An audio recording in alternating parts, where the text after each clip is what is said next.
তখন এটা অটোমেটিক ইঞ্জিনটা বন্ধ হয়ে যাবে। এই যে আমি বের হয়ে আসলাম, মূলত আগাবে না বা দৌড়াবে না, মানে এক একজন এক একভাবে বসে।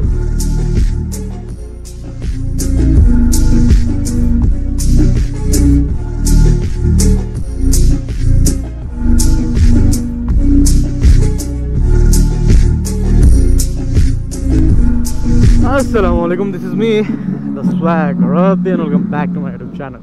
কী অবস্থা সবার, কেমন আছেন আপনারা সবাই? আমি আলহামদুলিল্লাহ ভালো আছি। তো বরাবর মতো আজকে আবারও একটা নতুন ভিডিও নিয়ে হাজির হয়ে গেছি, এবং আজকের ভিডিওটা মূলত হচ্ছে যে ভিড়ের মধ্যে সোলো রাইড কীভাবে করবেন। আসলে আমরা অনেক সময় আছি যারা নতুন রাইডার, ভিড়ের মধ্যে সোলো রাইড করতে গেলে বা মানে স্লোভাবে বাইক চালাইতে গেলে আমাদের বাইকটা অটোমেটিক মানে বন্ধ হয়ে যায়, বা অনেক সময় হচ্ছে যে আমরা ঠিকমতো হচ্ছে যে থ্রোটল দিতে না পারলে বা ক্লাচের ব্যবহার করতে না পারলে বা ক্লাচ ঠিকমতো ছাড়তে না পারলে আমাদের গাড়িটা সাউন্ড করে একটা ইঞ্জিনে ক্যাট ক্যাট করে শব্দ করে দেন বাইকটা বন্ধ হয়ে যায়। আবার দেন পুনরায় স্টার্ট দিয়ে গাড়িটা ছাড়তে গেলে আবার দেখা যাচ্ছে গাড়িটা স্টার্ট নেয় না এবং আবার বন্ধ হয়ে যায়। তো আজকের মূলত ভিডিওটা থাকতেছে যে ভিড়ের মধ্যে কীভাবে গাড়ি চালাবেন এবং ভিড়ের মধ্যে আসতে বা সোলো রাইড কীভাবে করবেন। তো চলেন আজকে ভিডিওটা দেরি না করে ভিডিওটা শুরু করা যাক এবং সবাই সাথে থাকবেন। তো আজকের ভিডিওটা অনেক ইম্পর্টেন্ট হবে, তো লেটস গো।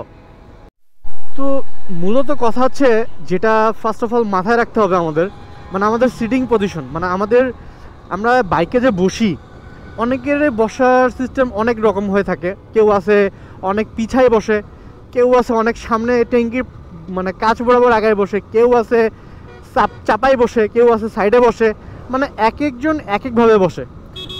তো আসলে হচ্ছে যে মেইন যেটা মানে বসার বিষয় সেটা হচ্ছে আপনাকে হচ্ছে যে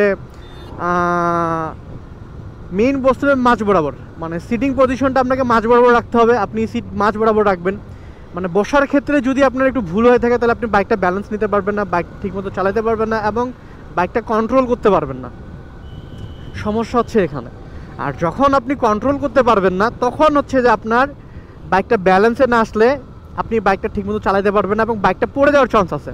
তো এই জন্য ফার্স্ট যে মেইন আপনাকে সিটিং পজিশনটাকে ঠিক করতে হবে, এবং সিটিং পজিশন হচ্ছে মাঝখানে বসবেন, ঠিক মাঝ বরাবর। আপনি মাঝ বরাবর থাকবেন, তাহলে বাইকটা যে কোনো দিক যাক না কেন আপনি ব্যালেন্স নিতে পারবেন। তো এই জন্য মেইন ইম্পর্ট্যান্ট যেটা ফার্স্ট সেটা হচ্ছে আপনাকে সিটিং পজিশনটা ঠিক করতে হবে।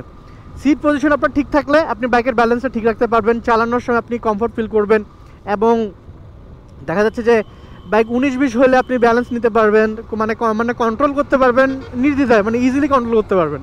এই জন্য আপনাকে মাস্ট যেটা হচ্ছে যে সিটিং পজিশনটা ঠিক রাখতে হবে। আপনি গিয়ার দিবেন, আস্তে করে ক্লাচ ছাড়বেন, থ্রোটল দিবেন, আপনার গাড়ি আস্তে আস্তে আগাবে। আপনি গাড়ি স্টার্ট দিচ্ছেন, থ্রোটল দিচ্ছেন, কিন্তু মানে গিয়ার দিচ্ছেন কিন্তু মানে গিয়ারের ক্লাচটা ধরে রাখছেন, মানে এমনি হচ্ছে ধরে রাখছেন কিন্তু থ্রোটল দিচ্ছেন না, মানে থ্রোটল দিচ্ছেন কিন্তু ছাড়তেছেন না। তো দেখা যাচ্ছে যে আপনার গাড়ি আগাবে না। আপনি যখনই ক্লাচ আস্তে আস্তে ছাড়বেন, যখনই থ্রোটল আস্তে আস্তে ছাড়বেন, তখন দেখা যায় পুনরায় আবার গাড়িটা আপনার আস্তে আস্তে আগাবে। তো এই জন্য হচ্ছে যে মানে ইঞ্জিন আর ক্লাচ মানে রেয়ার হুইলের মধ্যে আপনার যে সম্পৃক্ত এই গিয়ার এবং ক্লাচের এই ব্যবহারটা আপনাদেরকে জানতে হবে কীভাবে ব্যবহার করবেন। এখন হচ্ছে যে গিয়ারের ব্যবহার, আপনার গিয়ারগুলো হচ্ছে যখন আপনি ক্লাচ ধরে গিয়ার দিবেন, আপনার ফার্স্ট গিয়ার যখন আপনি দিবেন আমার গাড়ি আস্তে আস্তে ছাড়বেন, আপনি আস্তে আস্তে গাড়িটা আগাবে। আবার যখন মনে করেন যে আপনার সামনে কোনো কিছু আছে, মানে ভিড় বা কোনো কিছু, আবার ক্লাচ ধরবেন, ক্লাচ ধরে আস্তে আস্তে থ্রোটল দিবেন, ছাড়বেন। কিন্তু যখন আপনি গাড়িটা যখন দেখা যাচ্ছে আপনার গিয়ার 3 শিফটিংয়ে আছে তখন কিন্তু আপনার গাড়ি মূলত আগাবে না বা দৌড়াবে না। এই যে আমার সামনে ভিড় আছে, আমাকে এখন ক্লাচ ধরে গাড়িটা স্লো করতে হবে, এই যে আমি স্লো করলাম, গিয়ার ফেললাম 2টা, এই যে আস্তে করে আবার ছাড়লাম, এই যে আমার গাড়িটা রান করবে। ভিড়ের মধ্যেও সেম, এই যে এখন সামনে দেখেন ভিড় আছে, আমার গাড়িটা আস্তে আস্তে থ্রোটল কমাই দিতে হবে, যে ক্লাচ আমি ধরছি, এই যে ক্লাচ ধরছি, আস্তে আস্তে করে আমি ছাড়তেছি। এই যে সামনে মানে যখন আপনি জ্যাম পাবেন বা জ্যামের মধ্যে আপনার কোনো কিছু আসবে তখন আপনার মূলত হচ্ছে যে আপনাকে ব্যবহার করতে হবে, মানে সোলো রাইড করতে গেলে মূলত আপনাকে থ্রোটল এবং গিয়ার এগুলো মাস্ট ব্যবহার জানতে হবে। আর যখন আপনি এই ব্যবহারগুলো ঠিকমতো জানবেন তখন দেখা যাচ্ছে যে আপনি স্লো হচ্ছে রাইড করে বের হতে পারবেন যে কোনো জায়গায়। এই যে বিট আসলে আমাকে এই যে স্লো করতে হবে, যে স্লো আস্তে করে আমি গিয়ার দিচ্ছি, এই যে আস্তে করে আমি থ্রোটল ধরলাম, ক্লাচ ধরলাম, এই যে গিয়ার চেঞ্জ করলাম, আস্তে আস্তে ছাড়তেছি, এই যে আস্তে আস্তে আমার গাড়ি রান করতেছে। এখন কথা হচ্ছে যে মূল ক্লাচের ব্যবহার জানতে হবে আপনার। ক্লাচ আর বিশেষ করে ভিড়ের জায়গাগুলোতে আপনাকে 1 গিয়ার থেকে 2 গিয়ারে গাড়ি রান করতে হবে, 1 গিয়ার থেকে 2 গিয়ার গাড়ি চালাতে হবে। কারণ আপনার আস্তে আস্তে গাড়ি চালাতে গেলে 1 থেকে 2 গিয়ারে যে পাওয়ারটা পাবেন এই পাওয়ারটা আপনি 1 থেকে 2 গিয়ারে আপনি সুন্দর মতো গাড়িটা চালাতে পারবেন, আর আপনি সুন্দর মতো গাড়িটা আস্তে করে বের হইতে পারবেন, এই যে আস্তে আস্তে আপনি চালাতে পারবেন। তো এই জন্য আপনি যখন গাড়িটার মানে আস্তে যখন স্লো রাইড করবেন বা ভিড়ের মধ্যে গাড়ি চালাবেন, আপনার গাড়ির গিয়ার রাখতে হবে 1 গিয়ার। কারণ 1 গিয়ারে আপনার স্লো রাইড করার জন্য আপনার কাছে গাড়ির সাউন্ডও করবে না, গাড়ির ইঞ্জিন হিটও হবে না, এবং গাড়ির যে পর্যাপ্ত পাওয়ার সেটা আপনি ঠিকমতো পাবেন।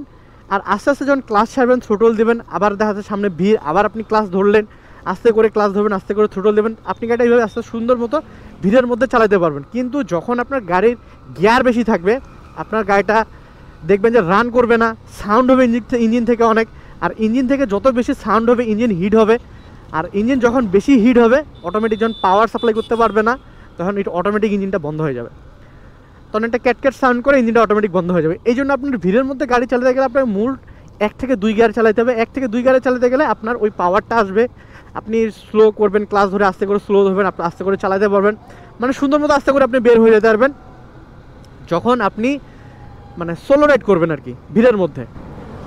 তো এই যে আস্তে আপনি ওভারটেক করবেন, আপনাকে ক্লাস ধরতে হবে, ক্লাস ধরে আস্তে করে দেখতে হবে সামনে, এই যে সামনে গাড়ি আছে, আস্তে করে আমি চাপে গেলাম, আস্তে করে রাইড করতেছি, এই যে ক্লাস ধরতেছি, থ্রোটল দিতেছি, আস্তে করে চালাচ্ছি। তো আপনাকে এখন ফুল কনফিডেন্স সহ গাড়িটা মানে উঠাইতে হবে। এই যে দেখেন সামনে আরও গাড়ি আছে, আমি এই যে গিয়ার কমাইলাম, এই যে আস্তে আস্তে যাচ্ছি, থ্রোটল দিচ্ছি আস্তে আস্তে, ক্লাস ছাড়তেছি আস্তে আস্তে। তো আপনার ক্লাসের ব্যবহারটা পরিপূর্ণভাবে আপনি যখনই জানবেন, আস্তে আস্তে ছাড়বেন, তখনই বেরোতে পারবেন। আর এইসব জায়গায় আপনাকে মূলত 1 গিয়ারে বেরোতে হবে, যেমন আমার গাড়ির এখন পাওয়ার দরকার, আমাকে আস্তে করে বের হইতে হবে। এই যে আমি গিয়ার দিলাম, এই যে 1 গিয়ার, এই যে আস্তে করে থ্রোটল দিলাম, এই যে আমি বের হয়ে আসলাম। আবার পুনরায় এই যে গিয়ার শিফটিং চেঞ্জ করে ক্লাসে থ্রোটল আস্তে আস্তে ক্লাস ছাড়তেছি, থ্রোটল দিচ্ছি, এই যে আমার গাড়ি এখন আমার পাওয়ারে চলতেছে, এই যে আমার এখন গাড়ির স্পিড চলতেছে 53। তো আপনার গাড়ির গিয়ার আপনার ভিড়ের মধ্যে রাইড করতে গেলে আপনাকে মূলত হচ্ছে যে আস্তে মানে 1 থেকে 2 গিয়ারের গাড়ি চালাইতে হবে, এবং 1 থেকে 2 গিয়ারে যখন আপনি গাড়ি রাইড করবেন তখন আপনার মূলত ওই পাওয়ারটা পিছনে সাপ্লাই করবে এবং আপনি আস্তে আস্তে ওই রাইডটা করতে পারবেন। এই হলো মূলত আজকের ভিডিও। আর ভিড়ের মধ্যে রাইড করতে গেলে আপনার যেটা হচ্ছে যে 1 থেকে 2 গিয়ারে গাড়ি চালাতে হবে, তাহলে আপনি ক্লাস এবং থ্রোটলের ব্যাপারটা ঠিক মতো করতে পারলে আপনি সুন্দর মতো রাইড করে বের হতে পারবেন। তো সবাই সেফলি রাইড করবেন, এবং আপনাদের কোনো রিকোয়ারমেন্ট থাকলে জানাবেন, আমি ভিডিও করে দেওয়ার চেষ্টা করবো। আজকে এখানে বিদায় নিচ্ছি, আসসালামু আলাইকুম।